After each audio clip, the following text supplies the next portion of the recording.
This is CNN Breaking News. Good evening. I'm Cooper Siegel, and I'm coming to you live with breaking news. Brock Turner, Stanford athlete, sexually assaulted a 22-year-old graduate on January 18, 2015. Emily Doe was visiting her younger sister when this happened. He was convicted with assault with intent to rape an intoxicated woman, sexually penetrating an intoxicated person with a foreign object, and sexually penetrating an unconscious person with a foreign object. As horrible as an experience this must have been for the victim, the most important effects of this case have been felt afterwards. Turner was convicted and sentenced to 6 months in jail, 3 years of probation, and registration as a sex offender. His sentencing was considered lenient by some and as a lack of justice by others. However, to those who study and work in the criminal justice system, Turner's sentence came as little surprise. In this sense, Turner's lenient sentencing and the national attention it received invited scrutiny of the criminal justice system on a national scale, ranging from protests to social media rants and articles. The victim, Emily Doe, became one of Glamour magazine's Woman of the Year for quote-unquote changing the conversation about sexual assault forever, with her noted quote, "You don't know me, but you've been inside me." The swimmer's status as an athlete and his university status as one of the leading schools in the world allowed for this case to receive national and even international attention. It is from this case that a pattern of lenient sentencing based on certain discriminatory and biased beliefs has been discovered to be rampant in courthouses around the country. There has been controversy over whether his status in society led to his lenient sentencing. Corey Beatty, a black football player at Vanderbilt of the same age, was convicted of aggravated sexual battery, 3 felony counts, convicted to 15 years minimum of prison, while Turner got 6 months with a minimum of 3 months with good behavior. This shows a racial divide in the criminal justice system and ties into the currently trending Black Lives Matter movement. Turner was considered to have a bright future as he attended a top university. He was also a white male.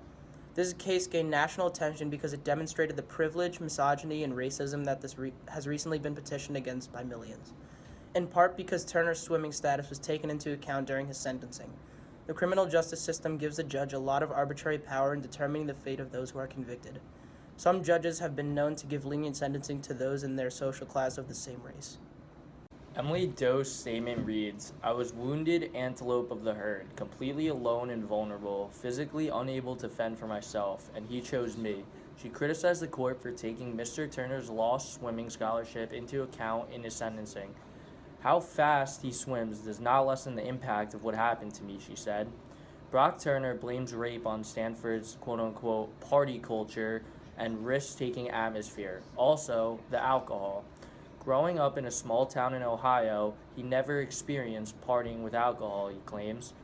Turner's father defended his son and said that it is a steep price to pay for 20 minutes of action. Turner's father also spoke of how distraught his son was on the winter break, complaining that he could not fit in at school. The father believes this led him to try to assimilate to the partying and drinking culture and therefore commit actions contrary to his values. Turner's defense argued that Turner had no malicious intent and was unable to comprehend the consequences of his actions due to the alcohol in his system. He may not look like a rapist, but he is the face of a campus sexual assault, Deputy District Attorney Alex Kinner told the jury. This delves into a broader topic of the difference between sexual assault in college and that of different situations. Most college students are thrown into a new environment in which they are able to live more freely with much fewer rules and fewer guidelines than ever before. They are exposed to drugs and alcohol and a culture of casual sex that many have not experienced before.